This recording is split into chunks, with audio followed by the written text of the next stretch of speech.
On a quiet spring morning when the sun's first rays painted the sky in soft gold and pink, 3 little eggs nestled in a tuft of straw began to stir. Crack, crack, crack! Out peeked tiny beaks followed by soft, downy heads. One by one, 3 fluffy chicks emerged, blinking their wide, curious eyes at the strange, bright world around them. They were small and delicate, with feathers like fresh dandelion fluff. There was Pip, the smallest and most timid, Peep, who was curious and full of questions, and Cluck, the eldest, who always tried to seem brave, even though he was just as scared as the others. As the morning grew warmer, the chicks looked around.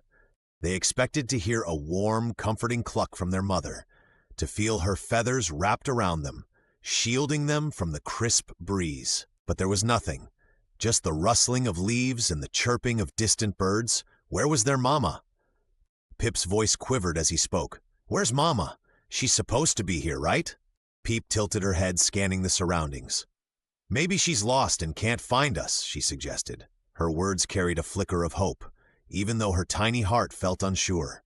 Cluck fluffed up his little chest. Then we have to find her. Mama wouldn't leave us on purpose, he declared. His brothers and sister looked up to him, nodding, even though none of them knew where to begin. And so the 3 chicks set out, leaving their cozy nest behind. Grass loomed around them like a forest, every blade taller than they could imagine.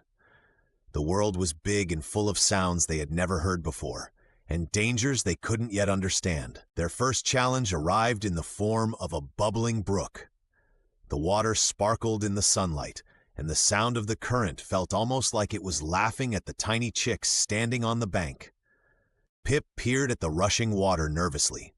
We can't cross that. What if we get washed away? Pip exclaimed. Cluck frowned, trying to think. Endlessly curious, Peep hopped closer to the water's edge and suddenly pointed with her beak.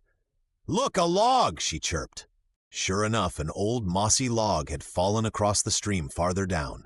Together, they teetered across it, holding their breath with each tiny step until all 3 were safely on the other side.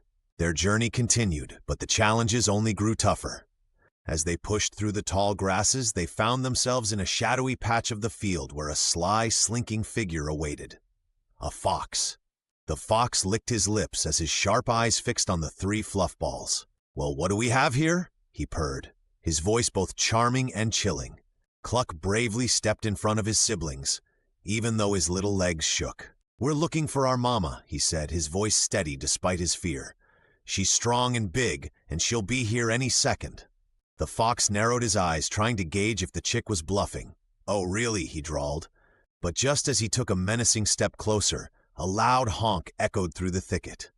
A mother goose emerged, spreading her enormous wings and hissing with fury. The fox yelped in surprise and darted away, tail between his legs. The goose turned her sharp eyes toward the chicks. What are you doing out here all alone? She hissed. We're looking for our mama, Pip said, trembling. The goose softened.